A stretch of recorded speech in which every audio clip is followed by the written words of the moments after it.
سلام كما يكنيكم كبرات قدوسان رحوز حدش عمتي قبرلكم زي أنا يكتشحن عسران حادن نعم جمرة فيديونا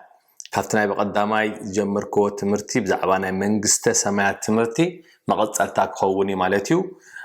بوانجيل لوكاس معرف أربعته إنا جميرنا نيرنا وانجيل لوكاس معرف أربعته قويتانا يسوس كريستوس نمجمرة جزي نا أقلقلوت زوصلو ساعات كم جنبره أقلقلوت كوتسو خلو منفس ملو خمس نبره مصحف قدوس ينقرنا سلازي نحنا زخوانا يخون نقر كنقبر تخوينا بمنفس ملوات كنكون كم زلنا بمنفس ملوات تخوينا تراح كنسعر كم نخيل أبز منقست زي أبز عالم زي أبز نايت سلمات منقست زي بحال كنسعر تخوينا بمنفس ملوات كنكون كم زلنا كم تناقويتانا المتحينا يسوس كريستوس بقدامي تماهرنا نيرنا مالتيو سلازي بزعبا خلته منقست بقدامي تزاريبا نيرا مالتيو ابز مدرز خلته منقست راح يزولو تحادنا اغزابير منقستيو تحادنا كالاي ناي سيطان منقست زبهاريو غويتانا يسوس كريستوس لمجمران اغلغلوت كمصو خلو منقستي حيزو ايو نابز مدر مصيو منقست حيزولنا ايو نابز مصيو سلازي لما عنتي بزعبا تا غويتانا يسوس كريستوس حيزوا زمص نعنا تملكتنا منقستي انتايا معناتو بزح سب ابزعبا ذا منقست زيا تخكلنيا زخونه انفورميشن يبلون معنات بزح سب بتغرستيان مخاد داقم مولادي زتحننا يلو بزح نغراتينا بمصحف قدوس خستاي نغبر ግን ጎይታና ኢየሱስ ክርስቶስ እትዝላ على ዝማሃሮ ነገር بزعبا منتايو እንደህርተይልና ትዝበስሐ ዝማሃሮ ነገር بزعبا منغستي سمايات منغستي املاخ እንዳበለይ ዝምህር ነሩ መንግስተ ሰማያት ቀሪባ አላሞ ተነስሑ ቅረቡ ምጹ ይብለና ነሩ ማለት ነው ስለዚህ እዛ መንግስተ ሰማያት አብዙሕ ምሳሌታት ጎይታና ኢየሱስ ክርስቶስ በዛዕባ መንግስተ ሰማያት ጥራህ ይዛረብ ነሩ ስለዚህ ከመይ ኢልናና ንሕና ናይዛ መንግስት ዘያ አባላት ዲና ወላስ ድሒና ይናሰብ ወድሰብ ድሒና ይብል ግን ድሒና ዲና مدحان مالت انتاي مالتيو نايزا منغست دي عبالات دينا نكون زغبا الناس ولس مدحانيو بتخريستيان كدنا غويتانا يسوع كريستوس مدحانينا يلنا سلاستقبلنا نايت منغست عبالاتنا مالتيو مصحف قدوس انتاي بلنا بزعبو لعل زخونه يكون نجر نابينا نخيد ملسنا ابي زولوتيلنا مصحف قدوسنا نخيد سبد الله يخزاره بقليو هاينا هامانوت مرحت دلايم كبلو خوليوم نحنا جن ملسنا مصحف قدوس إنا نرخبو سلازي إذا قال إذا قد مجماري حتى رسولات كتسليه እግዚአብሔር አምላክና መስከነ ካለና በጎይታ በኢየሱስ ክርስቶስ ስም ክብር ምስጋና ናአኻ ይኹን ሽምካስ ተባረኸ ይኹን ሽምካስ ተመስገነ ይኹን እዚ ምስጢራት ናይ ሰማይ ዝኾነ ብዛዕባ መንግስትኻ ክንፈልጥ ምስጢርካ ክትገልጸና ከምትና ሐዋርያት ካዝገለጽካሎም ንዓና ክትገልጸና ስለዚ ኻልካ ነመስክነ ካለና እግዚአብሔር አምላክና حج خان ነዚ ቃል እዚ ክንመሃር ከለና ነዚ ቃል እዚ ክንፈልጥ ከለና መንግስትና ክንፈልጥ ካብትናይ ጸልማት መንግስቲ አውጪኻን ኣብቲ ብርሃን መንግስት ከተእትወና በኢየሱስ ክርስቶስ ስም ንልምነካ ለና ክብር ምስጋና ናዓኻ ይኹን በኢየሱስ ክርስቶስ ስም አሜን ስለዚህ በቀዳማይ ኣብ ምዕራፍ ወንጌል ሉቃስ ምዕራፍ 4 ተኸታታሊ ክልተ ትምህርቲ ምሄርና ነረ ንሱኻ ጎይታና ኢየሱስ ክርስቶስ ናብዚ ምድሪ ክመጽ ኸሎ እንታይ ሒዙ መጽዩ ተይልና ክመውት ይሉ ጥራሕ አይኮነን መጽዩ ተቀንደ መምጽዩ መንግስት ሒዙልና ናብዚ ምድሪ መጽዩ ስለዚህ ታ መንግስተ ሰማያት ትበሃል ጎይታና ኢየሱስ ክርስቶስ ሒዙዋ መጽዩ ቅድሚኡ ኣብዚ ምድሪ ዚ ታ መንግስተ ሰማያት ትበሃል ነገር አይነበረትን እግዚአብሔር አጀማምራ ናይ መንግስተ ሰማያት ከመይ ዩኒየሩ እንደሕሪልና እግዚአብሔር መጀመሪያ ክፈጥር ኮሎ ፍጥረታት ኩሉ ምስፈጠረ ናአዳምን ሔዋንን ናአዳም ክፈጥር ኮሎ ቅድምን አዳም ምፍጣሩ እንታይ ገይሩ ፍጥረታት ኩሉ እንስሳታት ባህርታት ምድሪ ዘሎ ኩሉ ነገር ሰማይን ምድሪ ምስፈጠረ ኩሉ ምስፈጠረልና እንታይ ገይሩ ንዑ ዘካይድዎ ሰባት ኢሉ ብናትና መልክዕ ሰባት ንፍጠር ኢሉ ኣብ ኦሪት ዘፍጥረት ምዕራፍ 1 ቁጥር 26 አካባቢ መጽሐፍ ቅዱስ ይነግረና ማለት እዩ ለምምታ ምድርን ይብለና ኣብ አየራት ዘለው ያዕዋፍን ኣብ ታሕቲ ባሕሪ ዝቕመጡ ዓሳታትን ይግዝእዎም ኢልና ማለት እዩ ሽዑ እንድሕር ርኢናዮ ኣብ ምዕራፍ 2 ሓጢኣት ክግበር ንርኢ ማለት ኢና ግን ኣብ ምዕራፍ 2 ክንጅምር ከለና ኣዳም እዩ ነዞም እንስሳታት ኩሎም ሽም ዝሃቦም ከማኒ ስልጣን ነርዎ ኣዳም ኣብ ስልጣን እዚ ኣብ መሬት እዚ ስለዚ ነቲ እግዚአብሔር ካብ ሰማይ ዘወረዶ መንግስቲ ኣብ ምድሪ ዝነበረ መንግስቲ ንሕና ከነካይደሉ እዩ እግዚአብሔር ፈጢሩና ነይሩ እንተኾነ ግን ሓጢኣት ስለዝተገበረ ኣብ መንጎ እግዚአብሔርን ኣብ መንጎ ኣዳምን ናይ ኣዳም ፍጥረታት ዝኾንና ንሕናን ርክብና ተዋሪጹ ማለት እዩ ስለዚ እቲ መንግስቲ እግዚአብሔር መጀመርያ ዝፈጠሮ መንግስቲ ኣብ ምድሪ እዚ ጠጠው ኢሉ ማለት እዩ ተዋሪጹ ማለት እዩ ብድሕሪኡ ኣብ ምድሪ ዝነበረ መንግስቲ እንታይ እዩ ቅድሚ ኢየሱስ ክርስቶስ ጎይታና ኢየሱስ ክርስቶስ ምምጽኡ ኣብ ምድሪ ኣብ ምድሪ ዝነበረ መንግስቲ መን እዩ ተይልና እቲ ንኣዳም ንሄዋን ዘስሓታ ናይ ሰይጣን መንግስቲ ንስዩ ኣብ ምድሪ ዝነበረ እስዩ ክሳብ ሕጂ ኣብ ምድሪ ውን ዘሎት መንግስቲ ከምኡ ኮይኑ ከብቅዕ ግን እታ መንግስቲ ኣምላኽ ትበሃል መንግስተ ሰማያት ትበሃል ግን ጎይታና ኢየሱስ ክርስቶስ ቅድሚ 2000 ዓመት ሒዝዋ እታ መንግስቲ ከኣኒ ኣብ ምድሪ ኣላ ስለዚ ኣብ ምድሪ እዚ ክልተ መንግስቲ ኣለዋ ሓንቲ ናይ እግዚአብሔር መንግስቲ ኣላ እታ ሓንቲ ናይ ሰይጣን መንግስቲ ኣላ ማለት እዩ ስለዚ ወዲ ሰብ ኩሉ ግዜ ናብ ክርስቶስ ወንጌል ትሰብከሉ እንታይ እዩ ወንጌል ክትሰብከሉ ከለኻ ብስራት ኢኻ ትነግሮ ንምንታይ ቀደም ኣብቲ ናይ ጸልማት መንግስቲ ነርካ ሕጂ ግን ናብዚ ናይ ብርሃን መንግስቲ ንዓእቶ ኢኻ ትብሎ እታ መንግስተ ሰማያት ትበሃል ነገር ብመጀመርያ 4-5 ነጥብታት ቁሩብ በብሓደ እናገበርኩ ክዛረብ ብመጀመርያ እታ መንግስተ ሰማያት መንግስቲ ኣምላኽ ትበሃል እንታይ እያ እንታይ ትበሃል እንታይ እታ መንግስቲ ኣምላኽ እታ መንግስቲ ኣምላኽ ልክዕ ከምዚ ካልእ ናይ ኣሜሪካ መንግስቲ ኣሎ ንብሎ ናይ ኤርትራ መንግስቲ ኣሎ ንብሎ መንግስቲ ርእሳ ዝኸኣለት መንግስቲ እያ እግዚአብሔር ኣብ ላዕሊ ኮይኑ ናብ ምድሪ ይመርሕ ይእዝዝ ማለት እዩ እግዚአብሔር መንፈስ እዩ እቲ መንፈስ ናይ እግዚአብሔር ኣብ ምድሪ ይገዝኣና ማለት እዩ ይመርሐና ማለት እዩ ኣብ ምድሪ እዚ እቲ ናይ ሰይጣን መንግስቲ ከዓ ብውልክዕ ከኣኒ ኣብ ምድሪ እዚ ኮይኑ ከዓ ነቲ ሰብ ከኣኒ ብሕማም ብኻልእ ነገራት ዝገዝእ ናይ ገዛ ርእሱ መንግስቲ ኣለዎ እዛ ናይ እግዚአብሔር መንግስቲ ኣባል እንድሕር ኮንካ ከዓ እንታይ ይገብር ጎይታና ኢየሱስ ክርስቶስ ዝገብሮ ዝነበረ ኣገልግሎቱ እንታይ እዩ ይፍውስ ነይሩ ኣጋንንቲ የውፅእ ነይሩ ንምንታይ እታ መንግስቲ እቲኣ ናይ ሕማም መንግስቲ ኮነትን ናይ ኣጋንንቲ መንግስቲ ኮነትን ስለዚ ካብቲ ጸልማት መንግስቲ እንድሕር መጺኻ ኣብታ ብርሃን መንግስቲ ክትመጽእ ከለኻ እንታይ ይኸውን ካብቲ ጸልማት መንግስቲ ሒዝካያ ዝመጽኻ ኩሉ ነገር ኣብቲ ብርሃን መንግስቲ ክቋቆሞ ይክእልኒ ክጸንሕ ኣይክእልኒ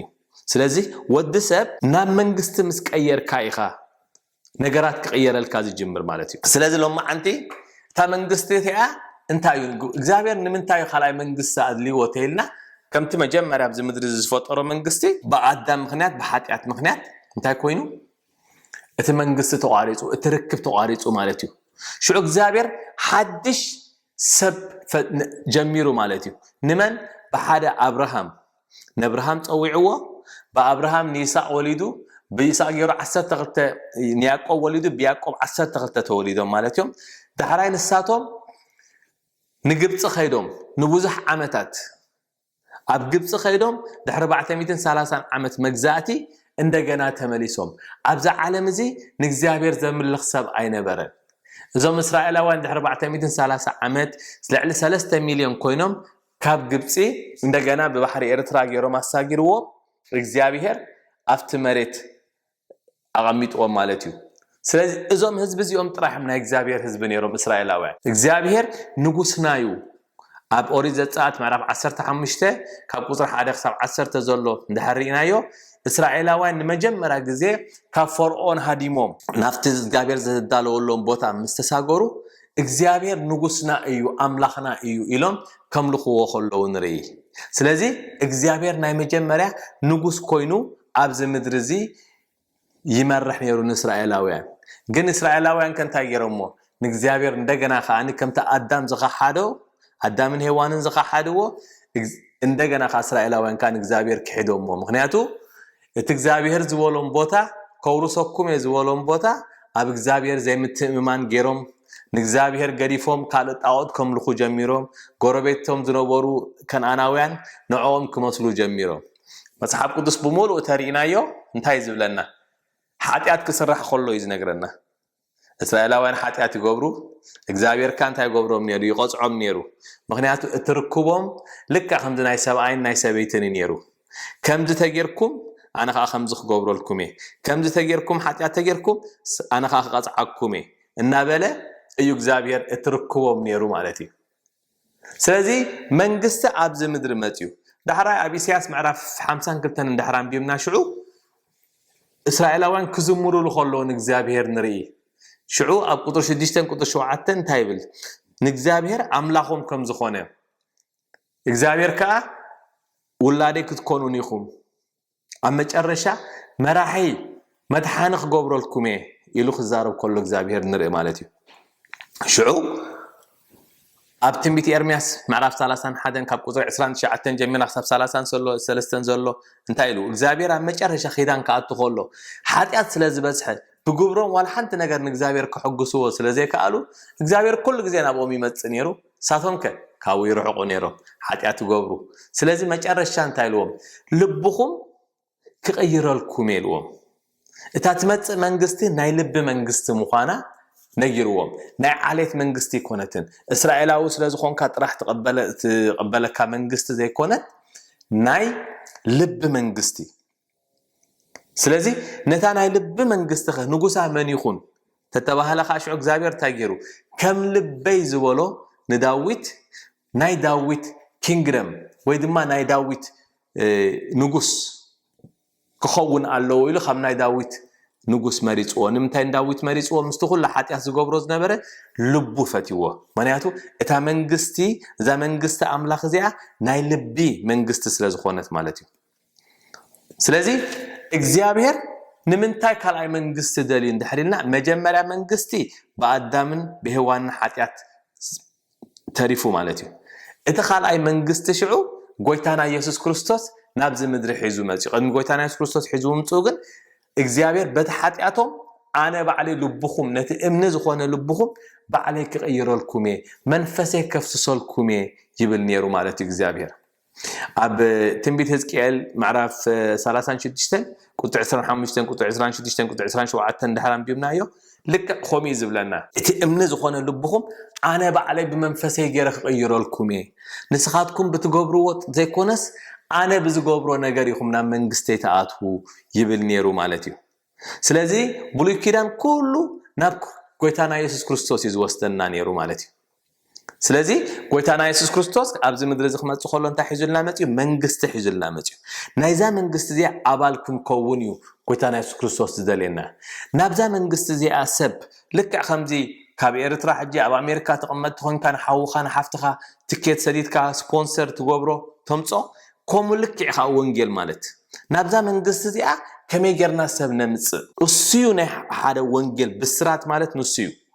ዝተኣሰረ ዝፍታሕ ኣብዛ መንግስቲ እዚኣ ዝመጸ እዩ ዝጸልመቶ ሰብ ዒንቱ ዝኽፈተሉ ኣብዛ መንግስቲ እዚኣ ምስ መጸ እዩ ስለዚ ናብዚኣ መንግስቲ እዚኣ ብዛዕባ ዛ መንግስቲ እዚኣ ጎይታና ኢየሱስ ክርስቶስ ልዕሊ 50 ግዜ ኣብተን 4 ወንጌላት ልዕሊ 50 ግዜ ተዛሪቡሎ እቲ ቀንዲ መምጽኡ ብዛዕባ እቲ ወንጌል እዩ ነይሩ ብዛዕባ እቲ ብስራት ታ መንግስቲ نحنا نايت منجست عبالات كنكون إنا تسوينا ناي بيت خريستيان عبال كنكون تسوعنا ناي كال نجارات عبال ناي محبر عبال كنكون تسوعنا ناي هيمانوت عبالات كنكون كنا تسوعنا ناي تيجويتنا يسوع كريستوس حزواز مس أبزا مدرزي أجري فواز خده منجستي ناتا كم يجرنا عبالات نخون السوء يوم تسوعتنا سلزي ناي لو ما أنتي إتا منجستي أنتي تمثل زبلنايا إتا منجستي أنتي زبلنايا تخاليت منجستنا نزارب دلنا دهر حاتيات قويتانا يسوع كريستوس حزوا زمته سيطان كفتنو خلو بقدامه يزرانا يو منجست حزوس لازمته قويتانا يسوع كريستوس ابزي سيطان كفتنو خلو نعيس غدلي نمنتاي نعيس غدلي مو كل منجستات ابزي مدرزولو كله انا خورسك كايلو معناتو نايز مدرزي املاح نايز مدرزي نغوس سيطان سلازنبره معناتي نعنا ግን كمتم ناي كريستيانات ناي كريستوس صعبا يزخونه سب ግን كالي منغستو يزختل ብዙሕ ግዜ ብዙሓት መምሃራን ብዙሕ ግዜ ዘይመሃር ብዙሕ ግዜ ኣብ ቤተ ክርስቲያን ዘይንሰምዖ ስብከት እንተኸሎ ብዛዕባ መንግስቲ ኣምላኽ ስብከት የለን እቲ ጎይታና ኢየሱስ ክርስቶስ ዝበዝሐ ዝመሃሮ ዝበዝሐ ዝሰበኹ እንታይ ይተልና ብዛዕባ መንግስተ ሰማያት እዩ መንግስተ ሰማያት ኣብ ምድሪ ዘላ መንግስቲ እያ መንግስተ ሰማያት ምስ ሞትካ ትረኽባ መንግስቲ ኣይኮነትን ኣብ መጽሓፍ ቅዱስ ከምኡ ዝበሃል ነገር የለን ወዲ ሰብ ኣብ ምድሪ እንዳተቐመጠ ከሎ ጽባሕ ንጎ ቤተ ክርስቲያን ይመላለስ ኣብ ሃይማኖተኛ ይኸውን ሽዑ ምስ ሞትካ ንመንግስተ ሰማይ ተኣቱ ዝበሃል ኣብ መጽሓፍ ቅዱስ ከምኡ ዝበሃል የለን ጎይታና ኢየሱስ ክርስቶስ ታ መንግስቲ ካብ ሰማይ ናብ ምድሪ ዝመጸት መንግስቲ እያ ጎይታና ኢየሱስ ክርስቶስ ጸሎት ክምህሮም ከሎ ክትጸልዩ ከለኹም መንግስትኻ ትምጻእ ኢልኩም ጸልዩ ኢልዎም ልዕሊ ዝኾነ ይኹን ነገር ክትጸልዩ ከለኹም መንግስትኻ ትምጻእ ፍቓድካ ከምቲ ኣብ ሰማይ ከም ዝኾነ ከምኡ ድማ ኣብዚ ምድሪ ይኹን ኢሉ እምበር ካብዚ ምድሪ ሒዝናዮ ንኸይድና መንግስቲ ሰባት ክትኮድይኹም ዝብል ዋላ ሓንቲ መጽሓፍ ቅዱስ የለን መብዛሕትኡ ሃይማኖት መብዛሕትኡ ሰብ ግን እንታይ ዝኣምን ተልካ ክሳብ ትመውት ኣብዛ ዓለም እዚ እንዳተሳቐኻ ክትነብር ምስ ሞትካ ካሽዑ በቃ ጻድቕ ኮይንካ ናብ መንግስተ ሰማይ ክትወርስ ዝብል ኩሉ ሃይማኖት ከምኡ እዩ ዝኣምን መጨረሻ ምስ ሞትካ እዩ እቲ ዓስብኻ እቲ በረኸትካ ምስ ሞትካ እዩ ብህይወት ከለኻ ኣይኮነን እዩ ዝምህረካ እዚ ናይ ሰይጣን ኣብ ምድሩ ከምኡ ገይሩ የዕንትኻ ዘዕውረካ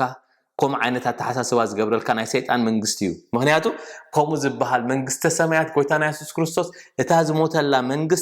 منجستي يحزلنا أبز مدر متينا أفتا منجستي عند حر كوينا رحنا نحن عوتات كوينا كنبر نخيل سلازي أول جل ماتيوس معرف أربعته كويتانا يسوع كريستوس قطر 10 شوعته منجست حزو خمات خلو انتهي لنا وانجيل ماتيوس معرف 4 قطر 10 شوعته يسوس كابونا جو منجست سمايات قريبة اللامو تنسحنا بلغ سبق جمرة يبلنا منجست سمايات حزايا متيقول لكم مسايا الله قريبة الله وانجيل ماتيوس معرف 3 قطر 1 ندحر كيدنا بتور حاتتي يوحنس مطمق منجست سمايات قريبة اللامو تنسحنا بلغ سبق نيرو يوحنس مطمق منجدت أراغناي كريستوس نيرو منجست سمايات قريبة الله إنا بلي يسبخ نيرو نسو بدحري قويتانا يسوس كريستوس متيو منجست سمايات قريبة الله مو نابزا منجست زيا تحوسو يزبلنا نيرو سلازي أب وانجيل ماتيوس معرف 4 قطر 23 قويتانا يسوس كريستوس أقل قولت متجمرة انتهي يبل يسوس دما أب كله قليلا يبل أب بيت صلوتهم إنا مهارة وانجيل منجستون إنا سابخو كله حماما أب هزب زولو كله دناسن إن حويه يزور نبره يبل. سلازي إذا من قصة زي أنت اللغة مالتيو. أبذا من قصة زي أبيت صلاتهم أنت يقبر نيرو قويتانا يسوع كريستوس يمهر نيرو بزعبا من بزعبا زا من قصة زي بزعبا زا من قصة زي عند حركن فلت دلينا تمرتي أبيكن مهار نخير ندحرنا معرف حمشته لك أخجمر كله وانجيل ماتيوس معرف حمشته معرف شدشته معرف شوعته كنت من قصتي قوام نايزا من قصة زي أو يمهرنا مالتيو. انت كتكون علينا كما عن السبات كنكون علينا انت عن السبي ابدا من قصه زي اخاتو يخل كما لنا ننبر علينا كما لنا نصوم علينا ابدا من قصه زي معرف كويتا وانجيل ماتيوس معرف 5 معرف 6 معرف 7 يمهرنا مالتي قال انت يبلنا وانجيل من قصه الناس بخ كله حماما يبلنا حمام كله يحونا بري يبلنا وانجيل ماتيوس معرف شو مونتن معرف 9 دحران بيمنايو انتي نغرنا زفوسم سبات يرينا حيلو يرينا مغنياتو منجست املاخ اب قداماي قرنطوس معرف 4 قطر 20 انتي يزبلنا منجست املاخ ناي حيل منجست يزبلنا ابتا منجست تكون كلخا نايتا منجست ابال اندحر كوينكا زخونه حمام زخونه يكون نجر بصلوت بتزلكا زوهابكا ناي اغزيابير حيلي اوشتخا زلو سبات حميمو كتفوس كم تخيل اغزيابير سلطان هيبونا يزول سلازي منجست املاخ ناي مغبن ناي مستنا يكونتن يبل اب رومي 10 14 شو عاد انت يزبل منجست املاخ ناي بلعن ناي مستنا يكونتن انت ناي صدقي ناي حيلي ناي منفس قدوس ناي فقري ناي حقوس ناي سلام يا يزبلنا ስለዚህ ኣብዛ መንግስቲ ክትመጽእ ከለኻ ሰላም ኣለካ ማለት እዩ ብፍቅሪ ኢኻ ትነብር ብሓጎስ ኢኻ ትነብር ተጨናኒቅካ ኮንካን ከምዚ ናይ ምድራዊ ህይወት ኣይኮንናን ክንነብር ዝግባአና ንሕና ናይ ክርስቶስ ደቂ ንጉስ ኢና ኮይና ክንነብር ዝግባአና ኣብዚ ምድሪ እዚ ምድሪ እዚ እግዚአብሔር ኣቦና ዝፈጠሮ ምድሪ እዩ ስለዚ ናይዛ መንግስቲ እዚኣ ኣባላት ክንከውን ኢና ዝግባአና ማለት እዩ ስለዚ እዛ መንግስቲ እዚኣ ግን ኮፊልካት ባዕላት መጽእ መንግስቲ ኣይኮነትን ጎይታና ኢየሱስ ክርስቶስ ክምህር ከሎ ኣብ ወንጌል ማቴዎስ ምዕራፍ 11 ቁጥሪ 33 እንታይ ኢሉ መንግስትን ጽድቁን ድለዩ ተኻልኻ ኩሉ ክውስኸኩም ይዝብለና ኣብዛ መንግስቲ እዚኣ ክንመጽእ ከለና ብመጀመርያ እዛ መንግስቲ እዚኣ ክንደልያ ኣለና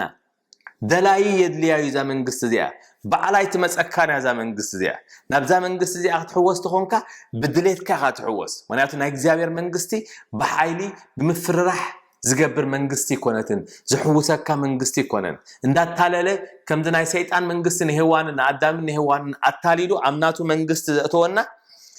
ናይ እግዚአብሔር መንግስቲ ግን ናይ ሰላም ናይ ምርጫ መንግስቲ እዩ ባዕልኻ መሪጽካ ተኣትዎ መንግስቲ እዩ ስለዚ መንግስቱን ጽድቁን ድለዩ ካልኻ ኩሉ ክውስኸልኩም እዩ ይብለና ማለት እዩ ስለዚ ናይ ሎም ማዓንቲ መንግስቲ ኣምላኽ እንታይ እያ ንሕና ኣብታ መንግስቲ እንታይ ዓይነት እጃም ኣለና እንታይ ኢና ንገብር ናይታ መንግስቲ ኣባል ክንከውን እንታይ እዩ ዘድልየና ብዛዕባ መንግስቲ ኣምላኽ እዛ መንግስቲ እዚኣ ንሓደ ሰብ ክርስቲያን ዝገብሮ ናይዛ መንግስቲ እዚኣ ኣባል ምስኮነ ጥራሕ እዩ ንሓደ ኤርትራዊ ካብ ኤርትራ ዝቕመጥ ዝነበረ ሰብ ኣሜሪካዊ ዝገብሮ ዝኽእል ኣብ ኣሜሪካ መጺኡ ናይ ኣሜሪካ ሲቲዝን ወሲዱ ኣብ ኣሜሪካ ሙሉእ ብሙሉእ ብናይ ኣሜሪካ ሕጊ ኸይድ ምጀመረ ሽዑ እዩ ሙሉእ ናይ ኣሜሪካ ነጻነት ዘለዎ ከም ኣሜሪካዊ መሰሉ ዝሕለወሉ ማለት እዩ ኣብ ኣሜሪካ ብዙሕ ወረቐት ዘይብሎም ልዕሊ 11 ሚልዮን ሰባት ይቕመጡ እዚኣቶም ሕጂ ኢሌጋል ኢሚግራንትስ ይበሃሉ ሕጋውያን ዘይኮኑ ይበሃሉ ማለት እዩ 11 ሚልዮን ቅመጡ ከሎ ሰሪሖም ይነብሩ ተሓቢዮም ሰርሑ ተሓቢዮም ከም ሰቦም ይነብሩ ከም ሰቦም መግቦም ዳበልዑ ይነብሩ ከም ሰቦም ይነብሩ ኣለዉ ልዕሊ 20 ዓመት ተቐመጡ ሰባት ኣለዉ 30 ዓመት ተቐመጡ ሰባት ኣለዉ ገሊኦም ከዓ ሕጂ መጺኢሎም ገና 3 ወርሒ 4 ወርሒ ወረቐት ሕጋዊ ሒዙኻ ዝነብር ሰብ ኣሎ መብዛሕትኡ ሰብ ማለት እዩ ናይዚኣ ክልተ ፍልልዮም እንታይ እዩ እቶም ሓደ ዋላ 30 ዓመት ኣብ ዝቀመጡ እምበር ሕጋውያን ነበርቲ ይኮኑን በቃ መንግስቲ ኣሜሪካ ይፈልጦም እዩ እቶም ሓደ ግን ሓደሽቲ ብሕጋዊ ስለዝመጹ ነበርቲ እዮም ማለት እዩ እዛ መንግስቲ እዚኣ ልክዕኹም እያ መንግስቲ ወዲ ሰብ ኣብ ዓለም ክንነብር ከለና ንመንግስትኻ ኢኻ ትመስል መንግስትኻ ኢኻ ትቕይር ኩነታት ናይ ሃገርካ ደስ ዘይበለካ ሃገርካ ይኮንካን ጸሊኻ መንግስቲ ትቕይር መንግስትኻ ትቕይር ካብ ኣሜሪካ እንድሕር ጸሊኻ መንግስቲ ኣሜሪካ ዝኩነታት ናይዚ ሃገር ደስ ዘይልካ ንካናዳ እንድሕር ከድካ ተሃገር ኣይኮንካን ትጸልኦ ነቲ መንግስቲ መሓዳድሩ ትጸልኦ ሽዑን ካናዳ ከድካ ትቕይር ማለት እዩ ካብ ካናዳ ከዓ ከምኡ ሰባት ይቕይር ማለት እዩ ስለዚ መንግስቲ ኢኻ ትቕይር መንግስቲ ምስ ቀየርካ ዝሰማዓካ መንግስቲ ሽዑ ኢኻ እቲ ዝሓሰብካዮ ኣብ ህይወትካ ክትፍጽም ትኽእል ስለዚ ናይ እግዚአብሔር መንግስቲ ከዓ ከምኡ እዩ እዛ መንግስቲ እዚኣ እግዚአብሔር ክንሕወሳ ነዛ መንግስቲ እዚኣ ክንሕወሳ ይዘለየና ሃይማኖት ኣይኮነን ሃይማኖት ዝበሃል ነገር ዝኾነ ሃይማኖት ኣብዛ መንግስቲ እያ ክሕወስ ይኽእል እዩ ግን እዛ መንግስቲ እዚኣ ብሃይማኖት ትመጽእ መንግስቲ ይኮነትን መብዛሕቱ ሰብ ኩሉ ሰብ ክበሃልካ ዳርጋ ዝበዝሐ ሰብ እንታይ እዩ ዝኣምን ብሃይማኖት እዩ ዝኣምን ሃይማኖት ከም ዘትሕኖ ሃይማኖት ጥራሕ ንጎ ብሰንኪ ሃይማኖቱ መንግስተ ሰማያት ከም ዝወርስ እዩ ሰብ ዝፈልጥ ወዲ ሰብ ናይ ቤተ ክርስቲያን ወይ ናይ ሓደ ሃይማኖት ኣባል ክኸውን ኣለዎ ዝብል ኣብ መጽሓፍ ቅዱስ ሓደ የለን እቶም ሃይማኖት ዘይነበሮም እንዲያውም ኣብቲ ሰዓት እቲ ብጎይታና ኢየሱስ ክርስቶስ ዋላቶም ድሕሪ ሃዋርያ ዝመርሕዎ ዝነበረ ቤተ ክርስቲያን ሃይማኖት ኣይነበሮም ወላ ሓደ ሰዓብቲ ናይ ክርስቶስ እዮም ነይሮም ዳስ ብኸመኦም ክርስቲያን ዝበሃሉ ነይሮም ክርስቲያን ማለት ኣስላማይ ስለዘይኮንካ ክርስቲያን ኢኻ ማለት ኣይኮነን ከምዚ ዓድና ሕጂ ሓደ ሰብ እንድሕር ሽሙ ሰሎሞን ኮይኑ በቃ ክርስቲያን ማለት እዩ ሓፂር ክርስቲያን እዩ ሰሎሞን ኮይ ሽሙ ይበሃል እንድሕር መሐመድ ሽሙ ኮይንካ ኣስላማይ እሱ ይበሃል ማለት ከምኡ ግን ኣይኮነን ሰሎሞን ኮይኑ نقويتانا يسوع كريستوس كما تحانيون ده حد يتقبله قويتانا يسوع كريستوس زي آمنوا له تخوينو أبناتو منجست زي قبل تخوينو بتنا قويتانا يسوع كريستوس حق منجستي بتنا تا منجست سمعت حقي عبز مدرزي زي نبر تخوينو سلازي أفتح حدا زي تألمات منجستي زلوا مالتي شمو زخونا يخون خون خالي ሃይማኖቱ ድላይ ይኸውን ኸዲ ስለዚህ እዛ መንግስት እዚኣ መንግስት እያ ርእሱ ዝኻለ መንግስት እዩ ናይ ገዛ ርእሱ ንጉስ ኣለዋ እዛ መንግስት እዚኣ ንጉሳ ኢየሱስ ክርስቶስ ይበሃል የሽዋ ሃማሽያ ይበሃል ኢየሱስ ክርስቶስ ነዛ መንግስት እዚኣ ሞይቱላ ንጉስ ናይዛ መንግስት ክኸውን ከዓ እግዚአብሔር ዝመረጾ እዩ ንዳዊት ቃል አትይሉ ዝነበሮ እግዚአብሔር ኣብ ካልኣይ ሳሙኤል ምዕራፍ 7 ቁጥሪ 12 ንረኽቦት ታሪኽቲ ጎይታና እግዚአብሔር ንዳዊት ቃል አትይሉ ነይሩ በአኻ መንግስተይ ክሰርሕ መንግስተይ ክገብር ኢልዎ ምክንያቱ ዳዊት ንእግዚአብሔር ካብ ልቡ ዘፍቅሮ ስለዝነበረ ንእግዚአብሔር እቲ ዝቕመጠሉ ዝነበረ ፓላሶ ከም ንጉስ ኮይኑ ምስራአዮ ኣብ ጽቡቕ ገዛ ይቕመጥ ነይሩ እግዚአብሔር ታቦት ናይ እግዚአብሔር ግን ኣብዘ ኮነ ቦታ ቀመጥ ከሎ ምስራኤ ዋ ኣነብ ከምዛ ዓይነት ገዛ እንዳተቀመጥኩስ ንእግዚአብሔር ናይ እግዚአብሔር ኣብ ናይ ኣቦይ ታቦት ሲ ኣብዘ ኮነ ገዛ ቀመጥ ኢሉ ትዝበለጸ ገዛ ክሰርሓሉለኒ ኢሉ ተሲኡ እግዚአብሔር ካኒ እቲ ልቡ ይሕግስዎ ከም ልበይ ኻይልዎ በቃ ይሕግስዎ ሹ እንታይ ኢልዎ እዚ ቤት እዚ እስኻይ ትሰርሓለይኒኻ ወድኻ ክሰርሓለይ ኢልዎ ምክንያቱ ዳዊት ኢዱ ደም ስለዝነበረ ወታደር ስለዝነበረ ሰብ ስለዝቀተለ እግዚአብሔር ብኾም ይደልየ እንተኾነ ግን ወድኻ ክሰርሓለይ ኢልዎ ኣነ ግን ናይ ዘለዓለም ቤት ክሰርሓልካ ኢልዎ ማለት እዩ ስለዝዋ ኢየሱስ ክርስቶስ ሕጂ ወዲ ዳዊት ዝበሃል ኢየሱስ ክርስቶስ ዳዊት ድሕሪው ሰሎሞን ኣለዎ ድሕሪ ሰሎሞን ሮባን ኣለዎ ድሕሪ ሮባን ካልኦት ኣለዎ ግን ወዲ ሰሎሞን ኣይኮነን ኢየሱስ ክርስቶስ ስለዚህ ኩሉ ግዜ ወዲ መን ጽዋዕ ጎይታና ኢየሱስ ክርስቶስ ወዲ ዳዊት ወንጌል ማቴዎስ ምዕራፍ 1 ክጅምር ከሎ ዘርአና ጎይታና ኢየሱስ ክርስቶስ ክጽሓፍ ከሎ እንታይ ይገብረልና እንታይ ይብለና ኢየሱስ ክርስቶስ ወዲ ዳዊት ይብለና ደን ወዲ አብርሃም ይብለና ስለዚህ እዛ መንግስት እዚኣ ኣብዚ ምድር ዝትነብር ኣላ ሕጂ ሰባት ናብዛ መንግስት እዚኣ ክመጹ ጎይታና ኢየሱስ ክርስቶስ ጽዋዕና ኣሎ ናይ ጸልማት መንግስት ኣብዚ ምድር ዘሎ ብዙሕ ዓላማታት ኣለዎ ብዙሕ አጀንዳታት ኣለዎ ሰባት መልክዑ ናይ ሰባት ክቅይር ብዙሕ ዓላማታት ይግበራሉ በሰዓት እዚ ናይ ጸልማት መንግስቲ ከመይ ገይሩ ሰብ ጥራሕ ዘይኮነ ክኸውን ዘለዎ ጽባሕ ንግሆ ከመይ ገይሩ ማሽን ኣብ ነፍሱ ገይሩ ከም ዝንቀሳቀስ እዚ ዓለም እዚ ይሰርሓሉ በሰዓት ቆልዑ ትምህርቲ ክንሰድድ ከለና ደቅና ቤት ትምህርቲ ክኸዱ ከለው እዚ ናይ ጸልማት መንግስቲ እዚ ኩሉ ግዜ እንታይ ዝገብር ነቶም ቆልዑት ፕሮግራም ይገብሮም ማለት እዩ ብናይ መን ካብ ናይ ፍቃድ ናይ እግዚአብሔር ወጻኢ ከመይ ገይሮም ኣብዚ ምድር እዚ ክነብሩ ይኽእሉ እዚ እቲ ናይ ጸልማት መንግስቲ ኣብዚ ዘሎ ናይዚ መንግስቲ እዚ መራሒ ዝኾነ ሰይጣን ዘምጾ አጀንዳ እዩ እዚ ኮሮና ቫይረስ ዝበሃል ሕማም መጺና ዘሎ ሕጂ ሓደ ካብቲ ናይቲ ጸልማት መንግስቲ ንመሳርሒ ዘምጾ ሕማም እዩ ምክንያቱ ሰባት ክመውት ህዝቢ ክቕነስ ኣብዛ ዓለም እዚ ሓደ መንግስቲ ከመይ ጌርካ ክግበር ሓደ ዓይነት ገንዘብ ከመይ ጌርና ንገብር ሰብ ቢዝነሳት ኩሎም ከመይ ጌርካ ድኻታት ጌርካ ንሰብ ካብ ቢዝነስ ዓለም ኣውጪኻ ባዕልኻ ትቆጻጸሮ ድኳናት ባዕልኻ ትቆጻጸሮ ቢዝነሳት ጌርካ ነቲ ሰብ ኣብ ታሕቲኻ ትገዝኦ ጽባሕ ንግሆ ቫክሲኔሽን ዝወስድ ሰብ ክትባት ዝወስድ ሰብ ናይ ኮሮና ቫይረስ ዝወስድ ሰብ ዝኾነ ከምድላይ መሰሉ ተሓሊሉ ክነብር ነዚ ቫክሲኔሽን ዘይወሰደ ሰብ ግን ኣቑሑት ክትገዛእ ኣላ ኣይትኽእልኒኻ ክትሸይጥ ኣይትኽእልኒኻ ዝበሃለሉ ግዜ ኢና መጺና ዘለና ሕጂ እዚ ኮሮና ቫይረስ ዝበሃል ሕማም ባዕሎም ዝፈጠርዎ አጀንዳኦም ከሳልጡ ዝገበርዎ ሰይጣናዊ ስራሕ እዩ ብዙሕ ሰብ ሕጂ ማዓሲ ክትባት ዝመጽእ ማዓሲና ንክተብ ይብል ኣሎ ትፈልጡ ዲኹም ኣፍቲ ክትባት እቲ እንታይ ኣትይዎ ከም ዘለዎ ብምንታይ ይስራሕ ከም ዝኾነ እንታይ ዓይነት ክትባት ይወሃበና ከም ዘሎ ስለዚ እቲ ክትባት ዝወሃበና እንታይ ኢልና ክንሓትት ይግባአና እዩ ምክንያቱ እቲ ክትባት እቲ ከምቲ ናይ ቅድሚ ሕጂ ክትባት ዝበሃል ናይ ሰዓል ናይ ካልእ ነገራት ዝበሃል ክትባት ኣይኮነን እዚ ክትባት እዚ ፍልይ ዝበለ ክትባት እዩ እዚ እንታይ እዩ ኣብቲ ናይ ሰይጣን መንግስቲ መዓልቱ እንዳ ሰይጣን ናይ ሰይጣን መዓልታት እንዳቀረበ ስለዝኸይድ ዘሎ እንታይ ዝገብር ዘሎ ዕድሚኡ ይሓፀር ስለ ዘሎ ከመይ ገይሩ ምስኡ ሰባት ለኪሙ ሒዙ ይኸይድ እዩ ሰይጣን ዝፅዕር ዘሎ ስለዚ ብዛዕባ መንግስቲ ክንፈልጥ ኣለና መንግስቲ ኣምላኽ ናይ መንግስቲ ኣምላኽ ናይታ መንግስቲ ሰማያት ትበሃል ናታ ኣባላት ዲና መንግስቲ ሰማያትን መንግስቲ ኣምላኽን ሓንቲን መንግስቲ ኣምላኽ ዝበሃል ኣብ ሰማይ ዘሎ ኣምላኽ ናይ ገዛ ርእሱ ኣብ ሰማይ መንግስቲ ኣለዎ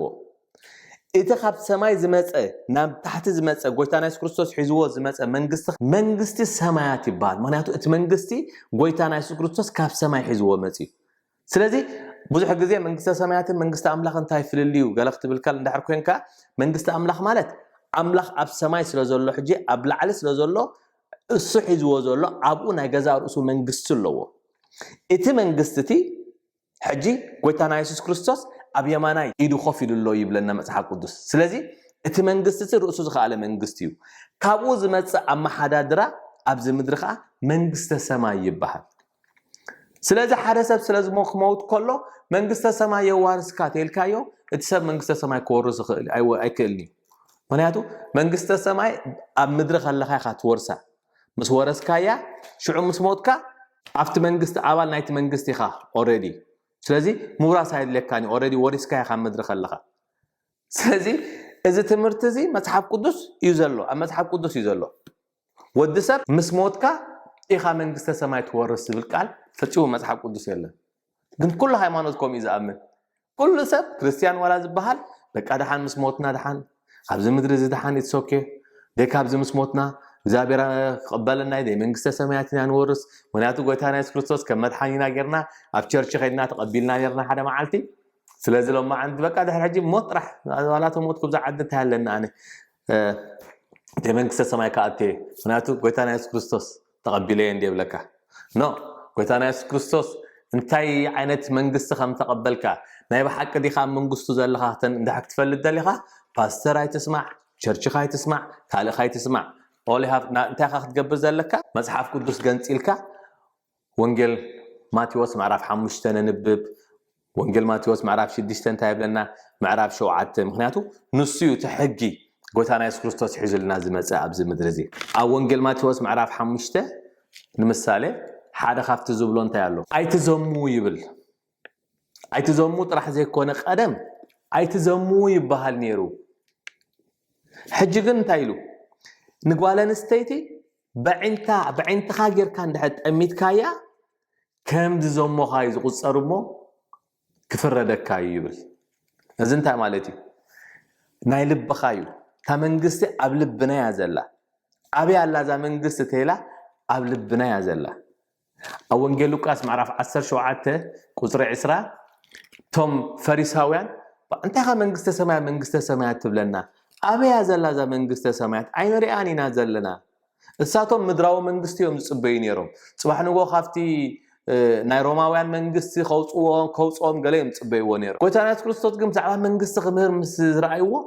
እንታይ ካ እዛ መንግስቲ ትብለና ኣብያ ዘላ እዛ መንግስቲ ኢሎም ብዙሕ ክሓትዎ ከለዉ ኣብ ቁፅሪ ኣብ 17 ወንጌል ሉቃስ 17 ቁፅሪ 20 እንታይ ይብል ከምዚ ይብል ፈሪሳውያንን መንግስቲ ኣምላኽ መዓስ ትመጽእ ኢሎም ሓተትዎ ንሱ ከዓ መንግስቲ ኣምላኽ እንሀ ኢልዎም እንሀትልኩም ኣብዚ ምሳይ ኣነ ሒዘያ መጽእ ኢልዎም ስለዚ ኣብ ውሽጥኹም ኣላ እሞ መንግስቲ ኣምላኽሲ ብምትሕልላው ኣይትመጽእን እያ ኢልዎም تا منجستي حجم مسايا زلا أنا حزيا متى قبل بخوم يا زلا يلو سلازي منجست أملاخ كله قبل بخاي زلوا قبل بنا زلا تا منجستي ذا بخومه مخنياتيو بلبنا نجبره نجر بلبنا نحاسبه نجر بتعمي السيو زقربنا زرحقنا كابك زابير بخوميو نقول نستيتي قدم أيتزومو تباهلو نيريلو حجيجن بحسب كمان نقول نستيتي ده تمني خايا زمي خامالتيو حاتياتيو كفردكايو يبل بوزح السبات انتاي زبل لومي نايلومي وانجيل بوزح غزي انتايو داي غوتا يسوع كريستوس داي مويت الليو انا حجي منكسه سمايا زورس سلازي ولا بزع عالم كله حاتيات تجبركو ولا زموت تجبركو ما لح أنت تأجم يا باللين كويتانا يسوع كريستوس تقبلن دي سلازي خاب حجني يوم بقى أسد من قصة السماء تخيل يزعتو زبل الله سلازي قوموا سلازي خوانا حجي عبت خريستيان فرحتنا إجزابي هير يلن عقل قالوا خوينو زموت كجبر حفرته يقولون جنزب خط أفاف سب حفرته يقولون ولا حتى نقدر سب نخجبر تحر عيبلني نمنتاي بقى عم مدرخ وصيخا قويتا يسوس دحر تقبلك حنسا بقى امين كاخا ስለዚህ መንግስተ ሰማያት ተወርስ ተባህልካ ስለትመሃር ማለት መጽሐፍ ቅዱስ ኮማይ ምህረናኒ ናይ ጎይታና ኢየሱስ ክርስቶስ ትምህርቲ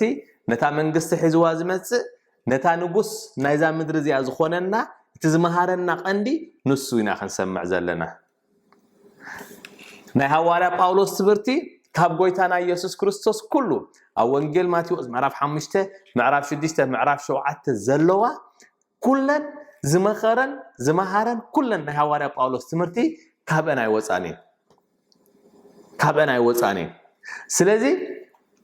ናይ ጎይታና ኢየሱስ ክርስቶስ ዝመሃረና ትምህርቲ ኣለና ሕግ ኣለና እዛ መንግስቲ እዚኣ ርእሳ ዝኸኣለ ሕግ ኣለዋ كميلك ختصلي كم زلك كميلنا خنصوم كم زلنا كمي غيرنا نبيت كريستيان كنهب كم زلنا كله مصحف قدس او صحف علينا بتعم قليليو وانجيل ماتيوس 5 6 7 خننبب نزي انقس غيرنا ندحرام بيمناين بدحريو تا منغستنا ناي بحقه ابزا منغست زي نحنا علنا دينا نفلد نخلينا اب امريكا اب كاليفورنيا يزقمطو ناتوم تشيرش لهم እዞም ፓስተር ንብዙሕ ዓመታት መጽሐፍ ጽሒፎም ክንደይ መጽሐፍታት ጽሒፎም ክንደይ ምሂሮም ኣብ ክንደይ ዓለም ከይዶም ስብከት ክሰብኩ ከለዉ ብዛዕባ መንግስቲ ኣምላኽ ብዛዕባ መንግስቲ ሰማያት ግን ኣይመሃሩን ዝበጽሐ ኣይሰበኹን ነይሮም እዚ ቁርብ ግዜ ኮፍ ኢለ ከለኹ ኢሎም ውሽጠይ መንፈስ ቅዱስ ብጣዕሚ ብዘገርም ነገር ኣበይ ነይረ ክሳብ ዝብል እዚ ኩሉ ጎይታና ኢየሱስ ክርስቶስ ኣብዚ ምድሪ ሒዝዋ ዝመጸ መንግስቲ ሰማይ ትበሃል ከም ዘላ ብዛዕባ ኣክ ምህር ከም ዘለና ምሂሩና ን50 ዓመት ኣበይ ዓለሚ ነይረ ኢሎም ክዛረቡ ከለዉ ሰሚዐዮ ማለት እዩ ካልኦቱን ከምኡ ዝሓለፈ ሓደ ፓስተር ከምኡ ን35 ዓመት ኣበይ ዓለሚ ነይረ ናይ ቤተ ክርስቲያን ኣገልጋሎ ኮይኑ ይመላለስ ነይሩ ድሕሪ 35 ዓመት ወንጌል ተረዲእኒ ኢሉ ንመጀመርያ ግዜ ሕጂ كل جزء بزعبا منجست أملاخي زمهر 35 عامت أنا مس كريستوس عينه بركون يلو كزارب كله سميعيه مالتي سلازي إجزابير أملاخ نتايب لنا منفس قدس كمتي تك مزامرتون قويتانا يس كريستوس أو إنجيل ماتيوس معرف 10 قطر 10 حرن حرام بمنا نتايلوم نمنتاي خاب بمثالي بزعما منجست أملاك تزارب كالخاص كل جزء بمثالي تزارب يلوم كحتوه خلوا دك مزامرتو انتهي لهم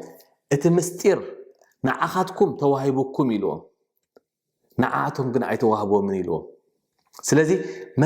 مستير ناي منجست سمايات كتفلت بزعما منجست سمايات كتمهر بزعما منجست سمايات كتفلت ان كتمهارن مستير ناي اكزابير لك منفس قدوس كمرحك اللو سلازي مستيرنا منجست سمايات اندحر تفليتك افت مستيرنا منجست سماياتيو اتفوسخا زلو اتبرختكا زلو اتتصقخا زلو تنا اغزابير حيلخا زلو مغنياتو ات منجست وكيل كابز مدرخ تكمات كلخا ات ناي سيطان منجستي ابيتكا يكون ابخا يكون برختكا حزلكا يكلني ولا حنت خغبركا يكلني سلازي نالو ما انت ملختي بغويتان بمدحينان يسوع كريستوس الا بوكم الله ازو وانجيل ازي تخكلنيا زخونه وانجيل ناي كريستوس نز وانجيل ازي الى خنسعب زلنا بتخريستيان ناي استمالالسنا ايكونن ناي تنبيت ايكونن كريستنا تنبيت سلازمصنا سلا استفوسنا ايكونن بزعبا فوسي كونن تقندي بزعبا تمرتيو كريستنا مغنياتو غويتانا يسوع كريستوس مجمريا يمهر ينيرو سبات كمان بفوز مغنيات كيف التقوم انتي تأمرات مزجبرة نعو خدام قولوا عيفتوني نيرو قيتنا يسوع كريستوس سب